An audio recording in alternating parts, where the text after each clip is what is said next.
Merci mingi papa Botamba pona loyembo kitoko o sili kotiela biso. Bandeko bolingo tozongi siko na kati na lisolo na biso kaka ndenge tolobaki ete. Tango mwasi na mobali bakutanaka pe bakomi ba fiancé. Tango banganga nzambe ou bien ba parents ou bien ba kolo balobi na bango ete bokoyeba na nzoto te bozala kaka mikolo oyo bozala kaka mokolo oyo bokobalana nde bokoyeba na nzoto. Ezalaka procédure ya malamu to procédure ya mabe. Ekoki kozala avantage pona mobali to ekoki pe kozala inconvénient pona mobali. Ekoki kozala avantage pona mwasi to ekoki kozala inconvénient pona mwasi. Bandeko lelo ifo toyeba po ete touti kozwa kabamba na likambo. Touti kozwa kabamba na likambo yango na ete ndeko papa mama bofungola matoi. Bandeko bolingo tomona kaka bato mingi balobaka ete soki ozwi mwasi avant ya kobalana il faut tester ya sida. Oui, malamu. Tomonaka pe mwasi soki ozwi mobali avant tobalana il faut tester ya sida. Malamu. Ezali malamu po ete ezali komema na chemin moko ya bien pona kopesa assurance. Mais kotikala kaka na position ya koloba kaka ete teste ya sida. Est-ce que ezali malamu kaka kosuka wana to ignorance ezalaka kati na bato pona kobungisa bango mayele ba approfondir mosika te na ba teste mosusu. Na banzi ete bato bakomi tuna mais eloko nini mama Rosalie alingi alobela biso lisusu. Bandeko ndeko mwasi moko kaka awa na mboka poto ndeko mwasi wana azwaki fiancé na ye. Bandeko mobali kitoko engambe mobali otali mobali boyeko olobi mobali yeyo.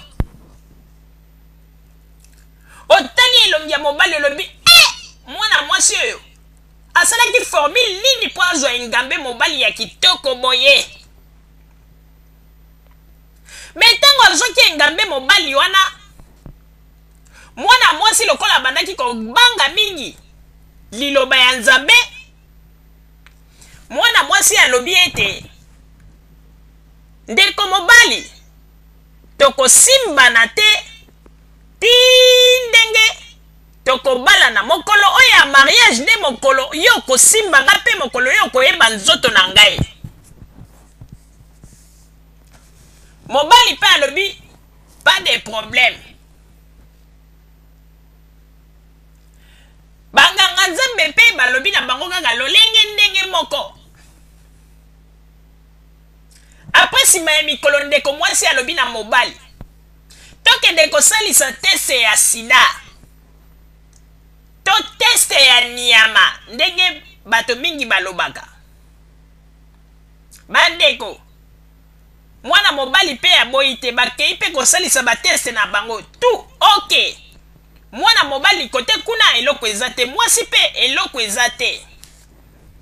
Mwasi azwi assurance alobi nzambe merci tokobalana na biso.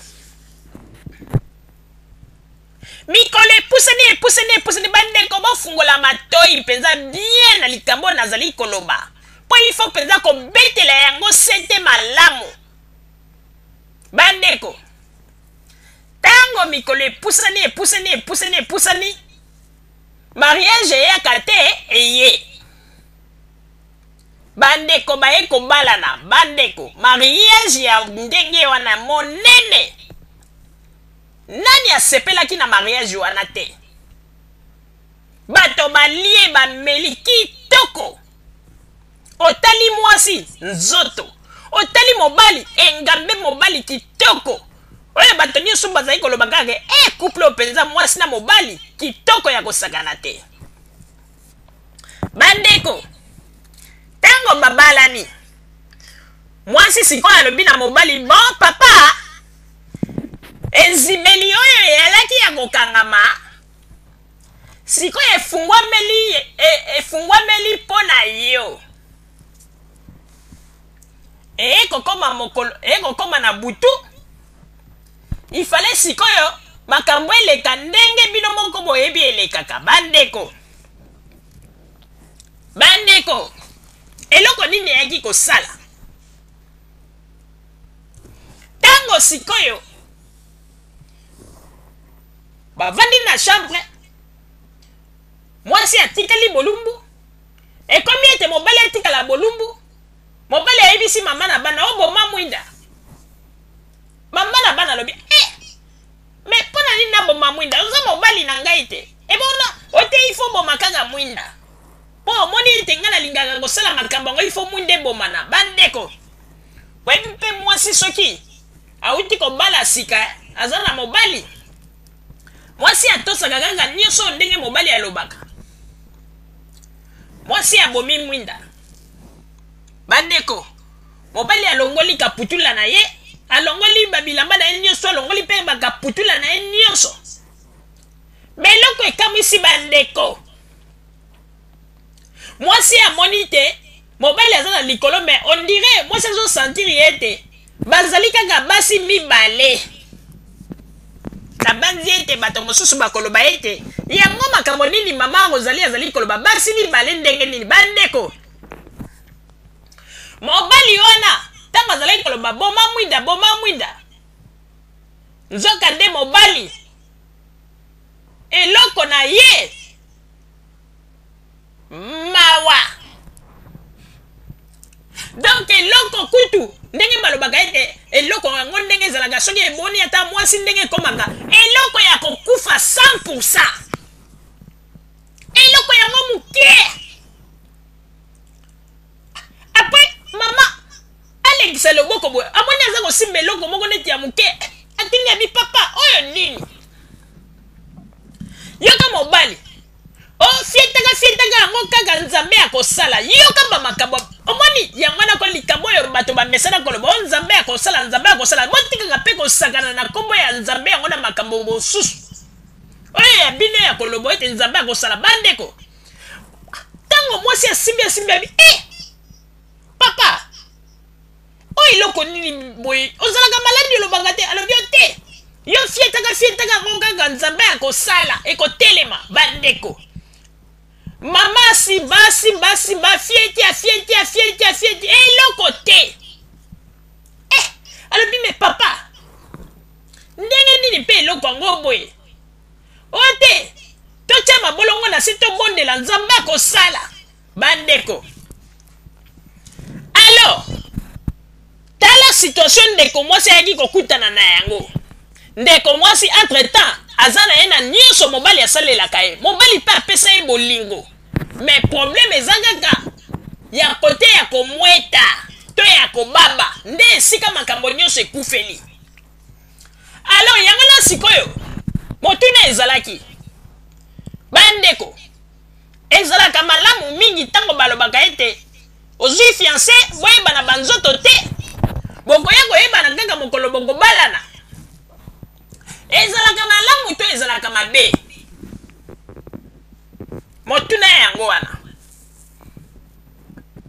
tango mwasi na mobali bawelelaka kaka koloba ete tosalisa teste ya sida ezalaka malamu to ezalaka mabe na banzi ete ezalaka malamu me eloko nini etindaka ete ignorance ezala kati na mwasi mpe na mobali basukela kaka ya koloba ete tosalisa teste ya sida sans ke baapprofondir bateste mosusu. Par exemple ya impuissance mpo na mobali ou bien ya impuissance mpe mpo na mwasi na ndenge ete akoki kobota te bamakambo ebele mpo na nini baaprofondaka barecherche na bango nyonso te mpo bayeba ete na makambo nyonso bazali 100%.